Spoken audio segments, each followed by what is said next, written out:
So, we're doing presidents and their civil rights record. And I forgot that I wanted to do this president until I randomly came across his name when I was doing JFK. I was researching JFK.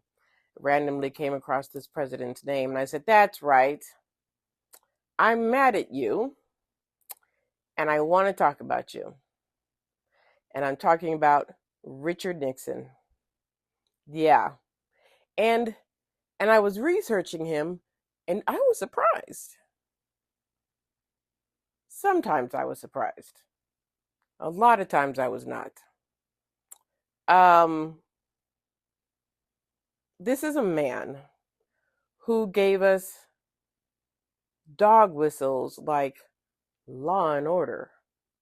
For those who don't know, dog whistles are political catchphrases that don't explicitly mention race, but are ultimately used to refer to people of color to garner support from a particular group without provoking opposition. The particular group is white people. Okay, yeah. Everybody say thank you, Nixon. Yeah, yeah. As I did my research on Nixon, I was reminded that one of his biographers wrote Nixon's behavior was often contradictory, his liberal policies frequently reluctant, tactical, disingenuous, and politically driven. And as I was reading through his record, all I can say is that's about right. Yeah, yeah. He did the right thing, but not for the right reasons. That's assuming he even did the right thing. So let's talk about Nixon. Nixon was born in Yorba Linda, Southern California. He graduated with a Bachelor of Arts degree from Whittier College in 1934, a Juris Doctor from Duke University in 1937, and practiced law in California. He and his wife moved to D.C. in 1942, and he worked in the federal government. During World War II, he was in the Naval Reserve. He was elected to the House of Representatives in 1946. In 1950, he was elected to the Senate. He served as vice president to Dwight D. Eisenhower, 1953 to 1961, and he narrowly lost the presidential election to John F. Kennedy in 1960. He also narrowly lost governor of California in 1962. However, he would make a comeback in 1968 and narrowly defeat incumbent Vice President Hubert Humphrey to become the 37th President of the United States. In 1953, Eisenhower signed an executive order creating an interdepartmental body, the President's Committee on Government Contracts, succeeding the Truman administration's Contract Compliance Committee, to combat discrimination among contractors retained by the federal government. Nixon used his chair to meet and forge relationships with civil rights leaders, including Martin Luther King Jr., Ralph Abernathy, and NAACP Director Roy Wilkins. He lobbied companies to end discrimination, encourage African American ownership of businesses, and employment to executive positions. During his second term as vice president, Nixon shepherded through Congress the Civil Rights Act of 1957. The 1957 legislation empowered the Justice Department to prosecute civil rights cases through a newly established Civil Rights Division and allowed federal prosecutors to obtain court injunctions when the citizens' right to vote was being obstructed. Nixon brought us Southern strategy and dog whistles, both would be used later on by Ronald Reagan.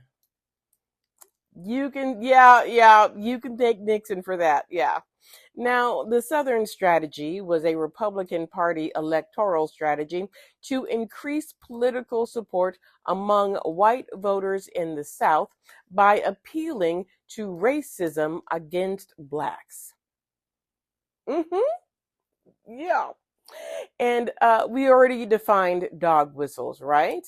Dog whistles like law and order, which were political catchphrases that don't explicitly mention race. They don't really say black. No, they talk around it, but we all know they mean black or Hispanic, right? Right. But they do it to garner support from white people. Okay? This is what Nixon used to get elected. Now, I want to call your attention to part of a speech he gave during his campaign. Okay. He says, so tonight, to you, the great silent majority of my fellow Americans, I ask for your support. Yes. He is also where we get the term silent majority. And according to the Washington Post, by silent majority, Nixon was referring to white working and middle classes of the nation's heartland, the non-shouters and non-demonstrators of the South and the Republican Party. Nixon understood that by 1968, millions of white Americans detested what they saw as growing disrespect for authority and the American way. Civil rights developments looked to them like a zero-sum equation, with black gains translating into white losses. These millions of Americans resented the mostly young white protesters who had taken to the streets and the black whose urban uprisings symbolized the era's social ferment. They disliked the changes that both civil rights activists and students proposed to eradicate white supremacy from the government and imperialism from U.S. foreign policy.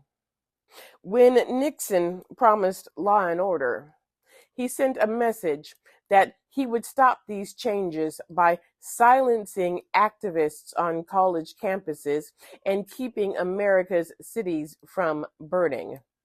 Nixon conjoined these two demographic groups, painting them as a violent, menacing threat to the political and racial status quo. It's all about the racial status quo and embodying the brimming fury among the millions of his white compatriots. For him, the greatest civil rights victims of the late 1960s were not the blacks who continued to face personal and structural barriers to equal citizenship, but the millions of law-abiding whites forced to endure unrest in the nation's communities. They're the victims. Does any of this sound familiar to you? Does any of this sound like the reasons given for getting rid of DEI? Does it? But I digress. In this way, Nixon really conflated the politics of resentment with the feeling of victimhood at the heart of many reactionaries' sense of identity. Society was rapidly changing, and they wanted no part of it. These forgotten Americans, as Nixon called them, valued their all-white neighborhoods, and these forgotten Americans voted for Nixon. Tomorrow, we'll talk about Nixon's stance on desegregation.